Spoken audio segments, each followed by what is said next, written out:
Beta, we are going to start today chapter number 11, thermochemistry. The very important chapter from first year chemistry, thermochemistry. Thermochemistry deals with the calculation of heat released or absorbed in a chemical reaction. बेटा chemical thermochemistry के अंदर chemical reactions हमने chemistry में दो किस्म के पढ़े हैं। एक वो रिएक्शन है जो हीट एब्जॉर्ब करके प्रोसीड होता है, वो केमिकल रिएक्शन जो हीट एब्जॉर्ब करे और फिर वो प्रोसीड हो प्रोडक्ट्स में कन्वर्ट हो। एक ऐसा रिएक्शन होता है जिसमें हीट लिबरेट होती है, हीट रिलीज होती है, इमिट होती है। तो दो तरह के रिएक्शंस हैं। थर्मोकेमिस्ट्री में हम उस हीट की कैलकुलेशन करेंगे, आइदर वो हीट एब्जॉर्ब हो रही है या रिलीज हो रही है, उस कैलकुलेशन की स्टडी को कहा जाएगा thermochemistry. Thermochemistry deals with the calculation of the heat released or absorbed in a chemical reaction. Clear? अब जब बात करेंगे हीट की, तो हीट क्या है? Heat is a form of energy. जब एनर्जी का कॉन्सेप्ट आएगा तो यहां पर हम थोड़ा सा फिजिक्स से हेल्प लेंगे, दैट इज थर्मोडायनामिक्स। थर्मोडायनामिक्स में आप लोग फर्स्ट फिजिक्स में पढ़ के आए हैं डिटेल में, first law of thermodynamics, second law of thermodynamics. Thermodynamics क्या है? थर्मोडायनामिक्स बेसिकली इसका जो थीम है that energy is conserved. Thermodynamics का जो थीम है, जो कॉन्सेप्ट है कि किसी भी सिस्टम के अंदर, किसी भी प्रोसेस के अंदर एनर्जी कंजर्व्ड है, energy remains constant. Energy just एक फॉर्म से दूसरे फॉर्म में कन्वर्ट होती है, लेकिन एनर्जी रिमेन्स कांस्टेंट। तो ये कॉन्सेप्ट, ये थीम हम इस चैप्टर में यूज करेंगे, थर्मोडायनामिक्स। और thermochemistry particularly will be discussing about the chemical reaction, चाहे वो हीट एब्जॉर्ब हो रही है, चाहे वो हीट रिलीज हो रही है। अच्छा, थर्मोकेमिस्ट्री को समझने से पहले हम उनके कुछ बेसिक टर्म्स हैं, टर्मिनोलॉजी है थर्मोडायनामिक्स की, थर्मोडायनामिक पैरामीटर्स की, तो वो हम डिस्कस कर लेते हैं। एक टर्म यहां पर यूज होता है सिस्टम। बाबा थर्मोकेमिस्ट्री के अंदर, थर्मोडायनामिक्स के अंदर सिस्टम क्या है? सिस्टम कहते हैं एनी रियल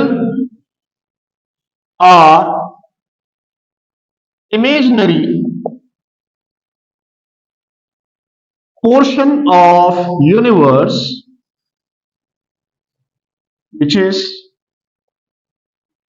under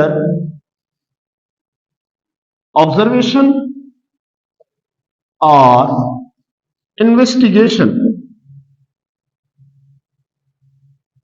बाबा एनी रियल और इमेजिनरी, इस कायनात में से इस पूरी दुनिया में एक कोई भी ऐसा ऑब्जेक्ट आप ले लें जिसपे कोई इन्वेस्टिगेशन हो रही है, तहकीक हो रही है, ऑब्जर्वेशन हो रही है, उसको क्या कहेंगे? सिस्टम। मिसाल के तौर पे हम केमिस्ट्री लेबोरेटरी के अंदर एक एसिड पे काम कर रहे हैं, किसी बेस पे काम कर रहे हैं, कोई ऑर्गेनिक कंपाउंड सिंथेसाइज करने जा रहे हैं। तो जिस कंपाउंड पर हम ऑब्जर्वेशन कर रहे हैं, जिस कंपाउंड पर हम रिसर्च कर रहे हैं, इन्वेस्टिगेशन कर रहे हैं, वो कंपाउंड क्या कहलाएगा? सिस्टम। तो बेटा सिस्टम क्या है? एनी रियल और imaginary portion of the universe. कोई भी इस कायनात में से कोई ऑब्जेक्ट ले लें जिस पे रिसर्च हो, तहकीक हो, ऑब्जर्वेशन हो, इन्वेस्टिगेशन हो, इट इज कॉल्ड सिस्टम। अच्छा, अब सिस्टम ऐसा है, मिसाल के तौर पे फॉर एग्जाम्पल मैं जिंक और HCl का रिएक्शन करवा रहा हूं लेबोरेटरी के अंदर। जिंक का HCl के साथ मैंने रिएक्शन करवाया, तो बाबा ये क्या कहलाएगा? सिस्टम। हम इस पे काम कर रहे हैं, इस पे रिसर्च कर रहे हैं, तो ये क्या कहलाएगा? सिस्टम। अब ये जो इसका एनवायरनमेंट है जो इसको मुतासर करेगा, जो भी इसका टेम्परेचर होगा, मिसाल ये लेबोरेटरी है, हाँ, अगर हम इस मार्कर पे काम कर रहे हैं तो ये सिस्टम है। बाहर का टेम्परेचर, बाहर का प्रेशर, बाहर का एनवायरनमेंट, उससे हमारा कोई लेना देना नहीं है, हम बात करेंगे इस एनवायरनमेंट की। तो ये जो एनवायरनमेंट है इसका क्या कहलाएगा? सराउंडिंग। ये क्या है? सराउंडिंग। ये सिस्टम और ये सिस्टम का सराउंडिंग। अच्छा, यहां से, इस कमरे से, इस लैब से बाहर निकले, कोई कायनात है, एक सिस्टम है, हाँ? तो ये लाइन जो है ये सिस्टम को यूनिवर्स से सेपरेट कर रहा है, तो इसको क्या कहेंगे? बाउंड्री। ये क्या है? ये बाउंड्री है। जो लाइन सिस्टम को यूनिवर्स से अलग कर दे, सेपरेशन करे, उस बाउंड्री, उसको लाइन को क्या कहेंगे? बाउंड्री। और ये क्या है? इसका सराउंडिंग। सिस्टम तीन किस्म के होते हैं। There are 3 types of the system. Number 1, open system. Open system क्या है बाबा? ओपन सिस्टम कहते हैं ऐसा सिस्टम जिसमें मास और एनर्जी दोनों ट्रांसफर हो। बाबा, ओपन सिस्टम कहा जाएगा ऐसे सिस्टम को जिसमें मास एंड एनर्जी ट्रांसफर्स। ऐसा सिस्टम जिससे एनर्जी भी ट्रांसफर हो, मास भी ट्रांसफर हो, तो ऐसे सिस्टम को कहा जाएगा ओपन सिस्टम। बेटा ये देख लें, हमने क्या किया? एक बीकर में पानी लिया, पानी को हीट करना स्टार्ट किया। बाबा, जब आप पानी में इसको हीट करेंगे तो क्या होगा? ये वाटर जो है लिक्विड स्टेट से चेंज हो जाएगा गैसियस स्टेट में। जितना अमाउंट वाटर का लिक्विड से गैस में कन्वर्ट होगा तो लिक्विड का अमाउंट डिक्रीज होता जाएगा, मतलब मास ट्रांसफर हो रहा है। बेटा, मास ट्रांसफर हो रहा है, और लिक्विड और गैस दोनों के एनर्जी में भी फर्क है, तो एनर्जी भी ट्रांसफर हो रही है। तो ऐसे सिस्टम को क्या कहेंगे? Open system.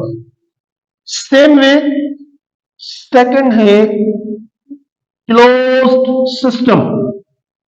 बाबा, अब हम ऐसा सिस्टम लें जो परफेक्टली क्लोज्ड है, इसको हम हीट करें। Let's say water is here. Same process यहां पर भी होगा, बस फर्क क्या है कि ये ओपन था, ये क्या है? क्लोज्ड। अब यहां पर जैसे ही लिक्विड के मॉलिक्यूल गैस में कन्वर्ट होंगे, वो बाहर तो जा नहीं सकते, सिस्टम क्लोज्ड है, तो इस पिस्टन से टकरा के वापस कन्वर्ट हो जाएंगे लिक्विड में। तो इसका मतलब ये हुआ कि यहां पर मास ट्रांसफर नहीं होगा, पानी जितना होगा उतना रहेगा, quantity will be the same. Mass transfer यहां पर नहीं होगा, लेकिन एनर्जी ट्रांसफर जरूर होगी। समझ रहे? तो ऐसा सिस्टम जिसमें सिर्फ एनर्जी ट्रांसफर हो,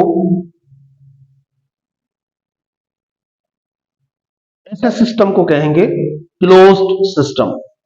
थर्ड सिस्टम है आइसोलेटेड सिस्टम।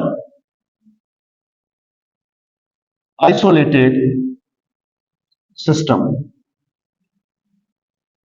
बेटा, ओपन या क्लोज्ड दोनों केसेस में हम सिस्टम को हीट कर रहे हैं, सिस्टम को एनर्जाइज कर रहे हैं, लेकिन इस केस में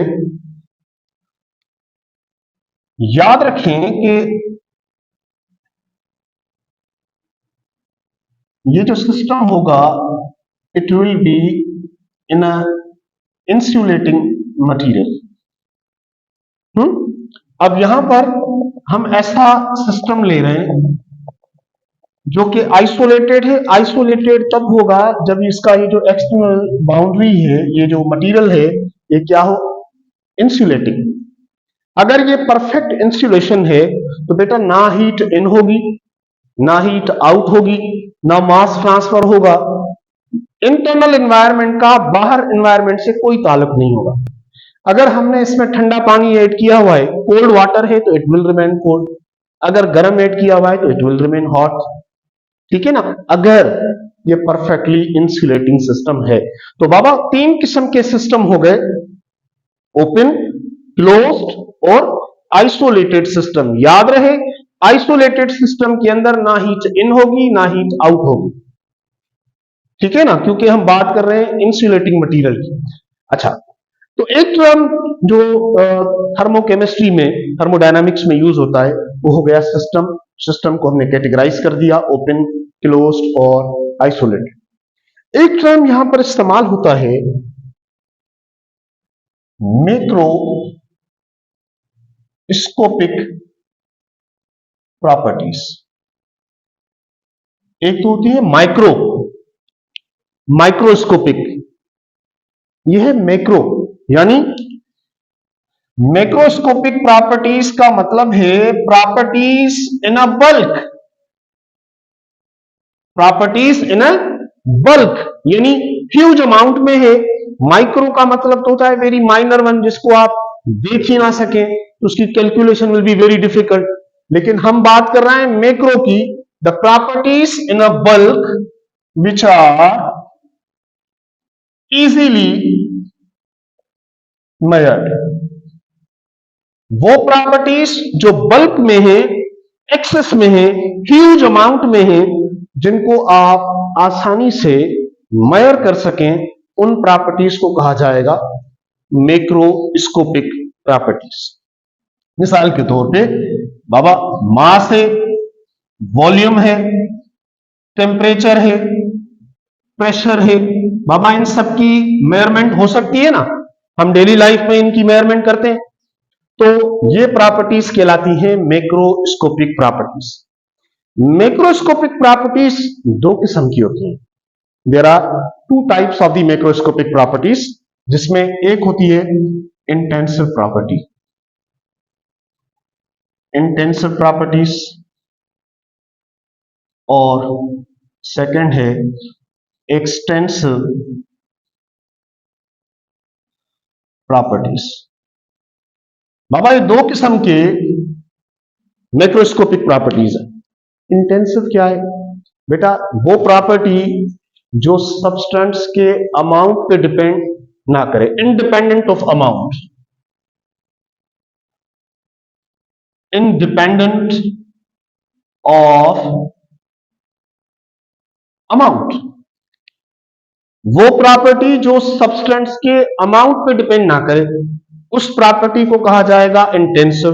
बेटा इसका एग्जांपल देख लें। For example you have boiling point, melting point, density, viscosity, surface tension, etcetera. ये प्रॉपर्टीज कौन सी है? इंटेंसिव। देखिए वाला, अगर अगर पानी के 50 ml हम लें, या आम जबान में भी कहूं, बाबा पानी का आधा गिलास हमने लिया, पानी के आधा गिलास को बॉयल करें, कितने टेम्परेचर पे बॉयल होगा? 100 पर होगा। अब हम क्या करते हैं, पानी का एक टब लें, उसको बॉयल करें, किस टेम्परेचर पर होगा? वो भी 100 पर होगा। तो बाबा अमाउंट चेंज करने से इस प्रॉपर्टी पे कोई फर्क? आप चाहे 5 ml लें, 50 ml लें पानी के, या 5000 ml लें, the boiling point of water will be 100। तो इसका मतलब है कि ये प्रॉपर्टी अमाउंट पे डिपेंड नहीं कर रही। That's why this property is called intensive. वो प्रॉपर्टी जो अमाउंट पे डिपेंड ना करे, that property is called intensive. Extensive का मतलब जो प्रॉपर्टी सब्सटेंस के अमाउंट पे डिपेंड करे, डिपेंडेंट ऑफ अमाउंट, वो प्रॉपर्टी जो अमाउंट पे डिपेंड करे। मिसाल, for example mass, volume, moles, entropy, enthalpy, etcetera. ये सारे एक्सटेंसिव है। बाबा एंथैल्पी हम कहते हैं हीट चेंज को, एंथैल्पी हम कहते हैं हीट चेंज को। देखिए अगर हम 1 किलोग्राम कोल ले, हम कोल 1 किलोग्राम, 1 किलो हम कोल लें, उसकी कंबशन करें इस रूम में, उसको बर्न करें, और एक जगह पर 10 kg आप ले लें कोल, एक रूम में 10 किलोग्राम ले लें कोल, यहां पर 1 किलो, दोनों की कंबशन करें, कहां पर हीट ज्यादा होगी? 10 kg में ज्यादा होगी, क्योंकि वहां पर अमाउंट ज्यादा है, यहां पर अमाउंट कम है। तो ये एंथैल्पी या एंट्रोपी, ये जितनी भी प्रॉपर्टीज हैं, ये सब अमाउंट चेंज करने से प्रॉपर्टीज चेंज हो जाती हैं। तो इन प्रॉपर्टीज को आप क्या कहोगे? Extensive property. वो प्रॉपर्टी जिसका अमाउंट चेंज हुआ, प्रॉपर्टी चेंज हो गई, it is called extensive property. Clear बेटा, समझ आ गई बात? तो ये है macroscopic properties.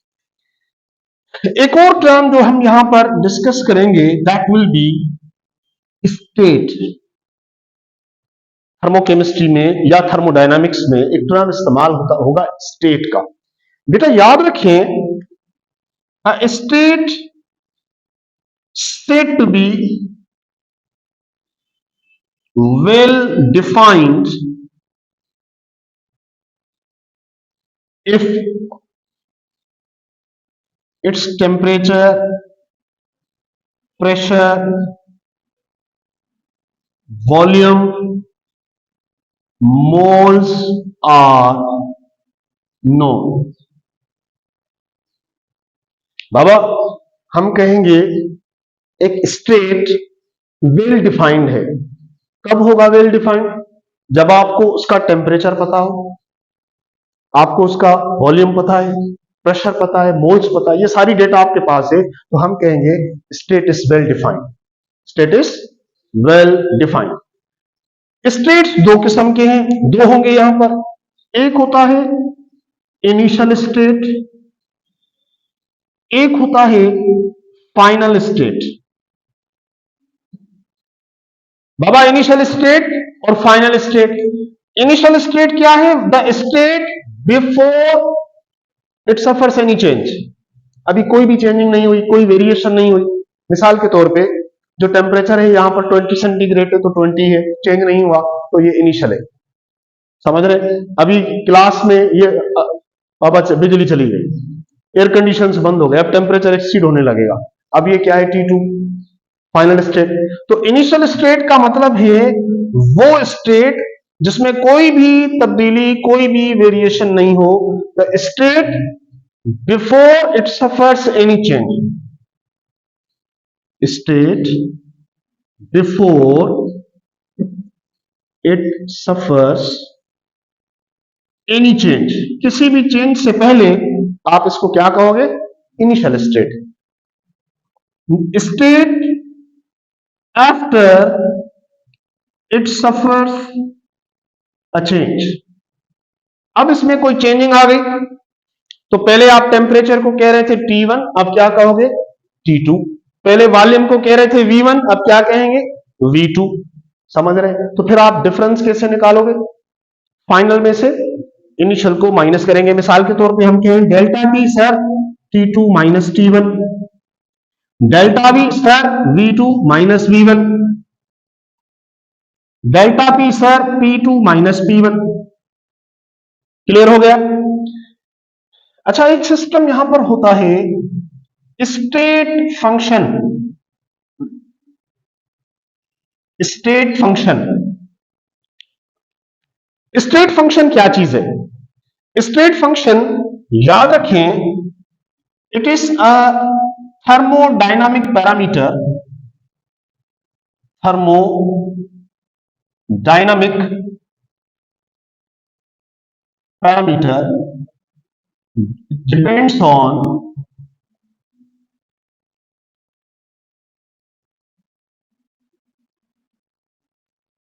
which depends on initial and final steps।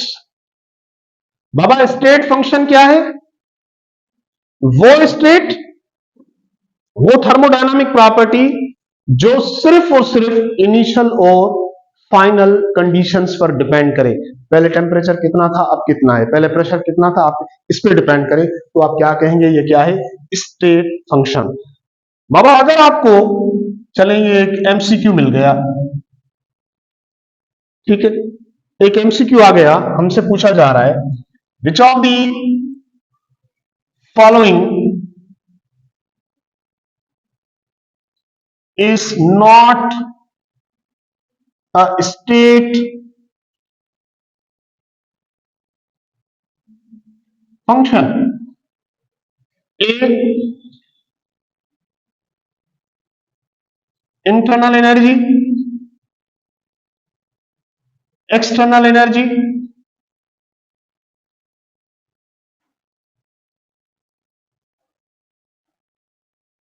C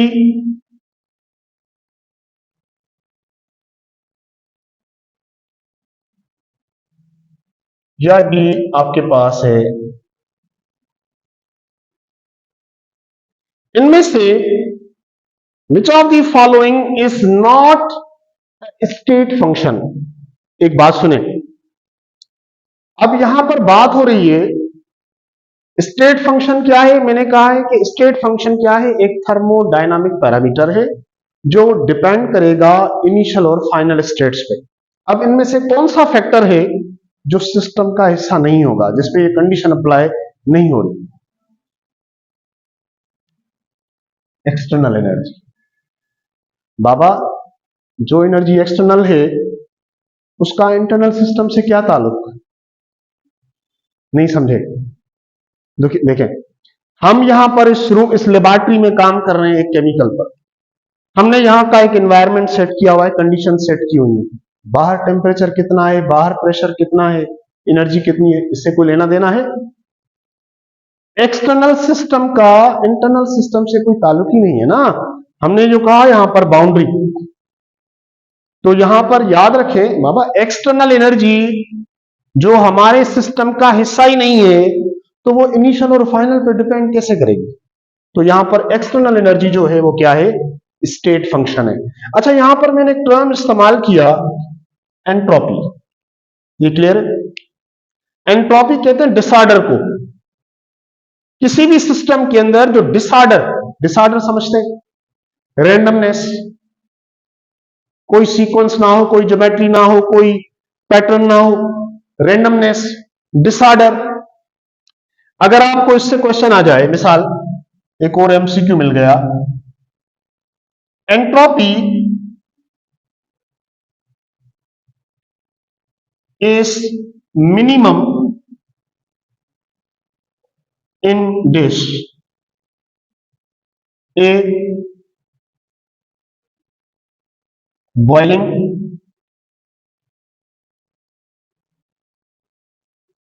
sublimation, condensation,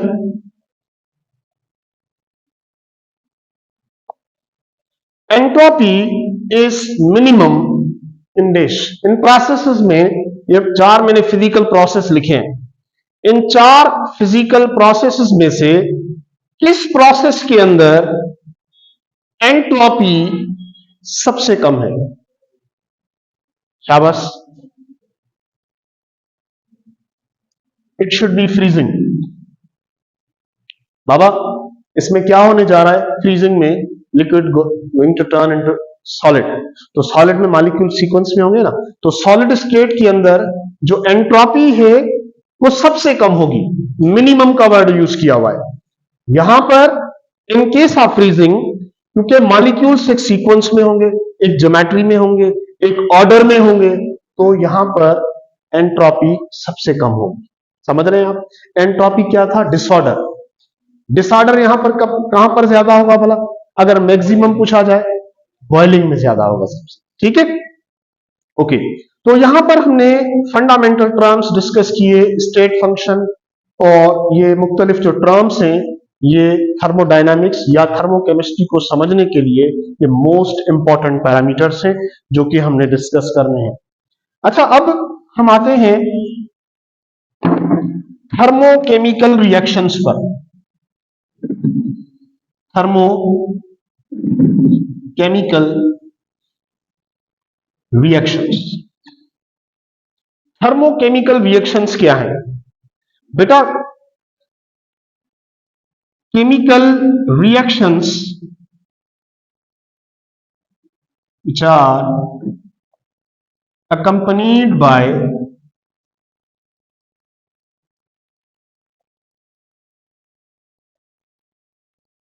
material and energy changes। Baba thermochemical reactions क्या है? ऐसे केमिकल रिएक्शन जो जब प्रोसीड हो, रिएक्टेंट प्रोडक्ट में कन्वर्ट हो, तो बाबा मटेरियल चेंज होगा, मैटर चेंज होने जा रहा है, एनर्जी भी चेंज होगी। वो केमिकल रिएक्शन जिसके प्रोसीड होने से मटेरियल और एनर्जी दोनों चेंज हो, तो ऐसे रिएक्शंस को क्या कहेंगे? थर्मो, क्योंकि हीट इन्वॉल्व है, तो थर्मोकेमिकल रिएक्शन। तो बाबा थर्मोकेमिकल रिएक्शन दो किस्म के होते हैं। एक होते हैं exothermic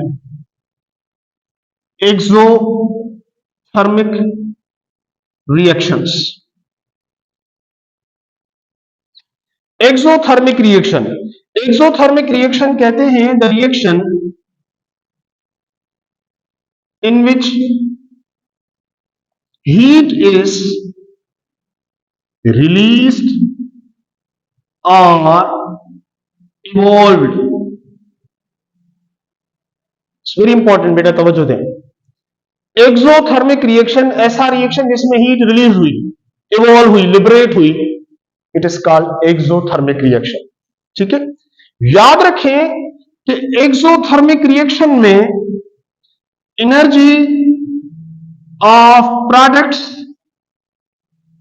is less than energy of reactants. Baba exothermic reaction में प्रोडक्ट्स की एनर्जी कम, रिएक्टेंट्स की एनर्जी ज्यादा होती है। इसका मतलब यह है कि जो डेल्टा एच है, एच कहते हैं एंथैल्पी को। एंथैल्पी का मतलब heat change at constant pressure, वो लेस देन होगा जीरो। यहां पर याद रखें कि एक्सोथर्मिक रिएक्शन में प्रोडक्ट्स की एनर्जी कम, रिएक्टेंट्स की एनर्जी ज्यादा होती है। याद रखें कि exothermic reaction it is a spontaneous reaction. Baba spontaneous समझते हैं? स्पॉन्टेनियस बाबा प्रोसेसेस या रिएक्शंस वो हैं जिनको स्टार्ट करने के लिए आपने थोड़ी सी एनर्जी देनी होती है। वो रिएक्शन जिसको स्टार्ट करने के लिए थोड़ी सी एनर्जी दें, अब वो प्रोसेस खुद ब खुद होता रहेगा। मिसाल के तौर पे कंबशन। बाबा हम घर में मीथेन यूज कर रहे हैं, मीथेन गैस का वाल्व खोला, एनवायरमेंट में ऑक्सीजन है, ऑक्सीडेंट अवेलेबल है, फ्यूल भी अवेलेबल है, दोनों का रिएक्शन होता है। आप क्या करते हैं? इग्नाइट करते हैं। हम क्या कर रहे होते हैं?